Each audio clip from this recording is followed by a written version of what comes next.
1 বছরের একটা ছাগল, 1 বছরের একটা বেড়া, 1 বছরের একটা আপনার দুম্বা, এই জাতীয় পশু যতটুকু মূল্য হয় সেই অনুপাতে একটা ছাগলকে আপনি কোরবানি করেন, একটা বেড়াকে কোরবানি করেন, অথবা একটা দুম্বাকে আপনি কোরবানি করেন, অতটুকুই যথেষ্ট। 50,000, 60,000, 1 লাখ, 2 লাখ, 10 লাখ, এই যে দেখেন না এখন নেটের মধ্যে যে এখন প্রতিযোগিতাও শুরু হয়েছে। শুনছে অমুকে দিছে 10 লাখ যায়, হেরে গিয়ে কিনে 15 লাখ যায়। শুনছে অমুকে 15 লাখ, এবারে কিনে 1 কোটি দেয়।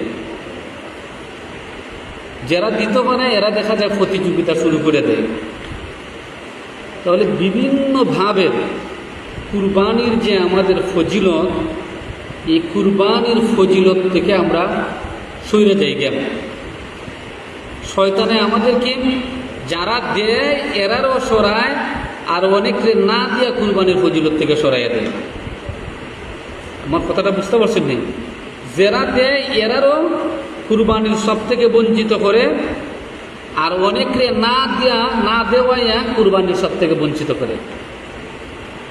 না দেওয়ায় তো বুঝতে পারলেন যে বিভিন্নভাবে ঋণ আছে। কেউ হয় আমার উপযুক্ত মেয়ে আছে, মেয়ের বিয়া করেনি আমার